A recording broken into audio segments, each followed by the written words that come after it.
السلام عليكم ورحمة الله وبركاته. اللهم صل وسلم على سيدنا محمد. صلوا على الحبيب النبي عليه أفضل الصلاة والسلام. واللي مشتركش في قناتي يجي بسرعة يشترك وإن شاء الله يوصل لكم كل جديد. أسفة على التأخير، كل مرة بتأسف لكم إن أنا بتأخر عليكم، بس اعذروني. الواحد بيطلع من رمضان كسلان ومش قادر يعمل أي حاجة، وطبعا عشان يتشجع لازم أن تكون أكلة حلوة زي الأكلة اللي احنا بنعملها دي دلوقتي.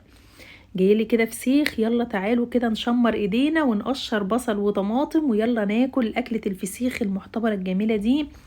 كل سنة وانتم طيبين. رمضان خلاص خلص، ربنا يتقبله مننا يا رب بصالح الاعمال، اللهم امين، ويتقبل صيامنا وقراءتنا في القرآن والادعية اللي احنا كنا بندعوها. كل حاجة ربنا يتقبلها مننا ويتقبل منكم، اللهم امين يا رب العالمين.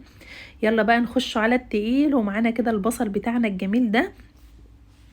هنقطع كده بصل ان شاء الله. كده عندنا اكلة فسيخ محتبرة.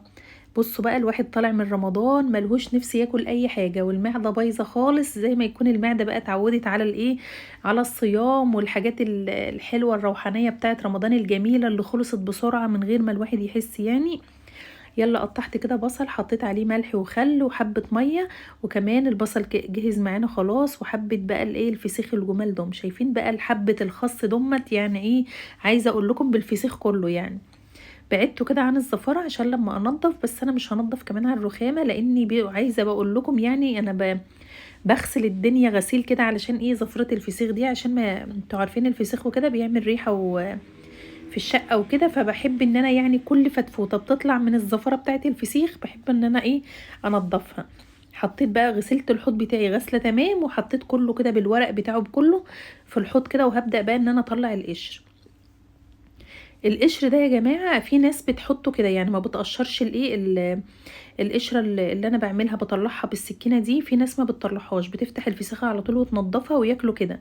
بس بصراحة انا بالنسبة لي انا القشر او الطبقة اللي انا بطلعها من السمكة دي، انا بحب ان انا انضفها خالص وما بخليش يعني ايه لها اي مكان في السمكة. يعني انا كمان بعد ما بعملها كده بالسكينة بنضفها كمان بايدي كده. يعني بصراحة بيبقى هين عليا ان انا اغسل الفسيخة نفسها علشان خاطر ما يبقاش فيها الايه، القشرة اللي هي بتاعت السمكة دي. هنضف بقى كل الفسيخ كل الكمية دي. عايزين طبعا ما ننسوش اهالينا في فلسطين، ربنا يا رب يصبرهم على الابتلاء العظيم اللي هم فيه، ويثبت أقدامهم ويصبرهم على يعني على النصيبة اللي هم فيها، أو على الابتلاء العظيم اللي هم فيه. اللهم ثبت أقدامهم ويجعلهم من أهل الجنة شهدائنا، اللهم آمين يا رب العالمين. بعد ما نضفت الفسيخ كده زي ما انتوا شايفين، بفتح بطنه اهو. هنضفه، هخليه فله كده شمعة منورة، ومحدش يقرف يا جماعة من الفسيخ دي. أكلة شعبية كده عندنا، والناس يعني في ناس كتير بتحبها وفي ناس كتير ما بتحبهاش. فأنا بصراحة من عشاق الفسيخ. عايزة أقول لكم مهلبية زبدة كده. السمكية، احنا على فكرة بلدنا مشهورة قوي قوي بأكلة الفسيخ دي. وناس ياما خالص لما تكون مثلا في القاهرة او في اسكندريه او الاماكن البعيده دي، لما بتعرف ان انا من فوق او البلد اللي احنا فيها يعني، بتطلب مننا اكله الفسيخ دي، لان هي اكله محتبره. عايزه اقول لكم ان انا ممكن اروح اكشف عند دكتور في اسكندريه او في القاهره يسالني على اكله الفسيخ دي. يعني عايزه اقول لكم ان احنا مشهورين بالاكله الجميله دي، او الناس اللي هي بتعملها يعني. زي ما انتوا شايفين كده هنضفها تنظيفة تمام، وهخليها فلة كده شمعة منورة. شوفوا بقرب لكم ازاي ان هي يعني بصراحة زبدة كده، زبدة السمكة زبدة كده وجميل. انا وصيت بنتي يعني تعرف حد فايه فجابتهولي، ما شاء الله ولا قوة الا بالله. عايزة اقول لكم كان طعمه تحفة، ومش عايزة حد يقرف. اللي بيقرف من الفسيخ يطلع من الفيديو. بس ما ينسنيش بقى في لايك كده وحاجات من الحلوة بتاعتكم دي. كل عام وانتم بخير كده. يعني ما شاء الله ما شاء الله، رمضان عدى علينا يعني زي لمح البصر. يعني مش عارفة اقول لكم، ما حسيتش اول مرة في حياتي يعني احس ان هو عدى بالسرعة بالسرعة دي. رمضان ربنا يا ربي يسامحنا ويغفر لنا ويجعلنا كده من المتقبلين عنده، اللهم امين.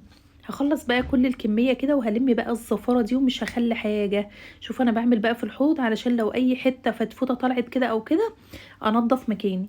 همسح بقى والم كده بايدي الاول، وبعد كده بقى بالصابونة وهغسل اخلي الدنيا فلة شمعة منورة. بحضر كيس كده بحطه كده في الايه في الحنفيه نفسها، علشان اي حاجه، اي قشره سمك او اي حاجه بحطها فيها. وبعد كده بلم كل ده بعد الاكل واربطه ربطه كويسه خالص، وبعد كده بحطه على ايه، برميه يعني في الزباله على طول، وما بخلولوش مكان. كان في حد عندي بيحب انه ما بيحبش يغمس الفسيخ، لا اعمله له سندوتشات. فبحب ان انا اقطع كده الايه السمكيه واحطها كده علشان تبقى سهله معايا، يعني اعملها بالمعلقه. وفي حد ما كانش جاه ياكل فشلتها، فما كنتش متاكده هياكل ولا لا، لان عندي حيالي فهم حد يعني ما بياكلش خالص، وفي حد ممكن ياكل وممكن لا. فعشان كده عملت احتياطاتي كلها علشان خاطر ما يبقاش حد زعلان مني، عشان اكل كده وانا مطمئنه كده ان انا ايه، شايله لهم منابهم. هنا بقى الليمون بتاعي الجميل ده هقطعه، لاني ما كانش عندي ليمونه اصلا غير الليمونتين الصغنطتين دمت، فقلت يلا مش مشكله هيعملوا غرضهم وخلاص. وايه، قطعته وحطيته كده على الفسيخ، لان في حد بيحب الليمون وفي حد ما بيحبوش. وقطعت البصل والطماطم زي ما انتوا شايفين كده. عايزه اقول لكم يعني اكله تخش القلب كده، تخش القلب. وبسم الله ما شاء الله.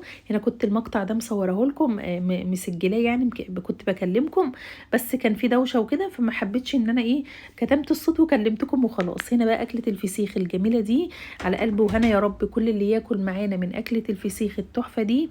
اتفضلوا معانا. عايزاكم بقى تقولوا رايكم في الفيديوهات اللي احنا بنعملها، واكله الفسيخ دي بتحبوها ولا لا. ما تنسوش تكتبوا لي في الكومنتات انتوا بتحبوا الفسيخ ولا لا، وزينا كده بتاكلوه بعد رمضان على طول. تنسوش بقى تحطوا اللايك وسبسكرايب ودعوة حلوة كده من قلبكم. متنسوش تدعولي في الكومنتات بصلاح الحال. اللهم امين، ربنا يصلح حالنا وحالكم وحال المسلمين. وما تنسونيش بقى في لايك وسبسكرايب ودعوة حلوة من قلبكم. والسلام عليكم ورحمة الله وبركاته.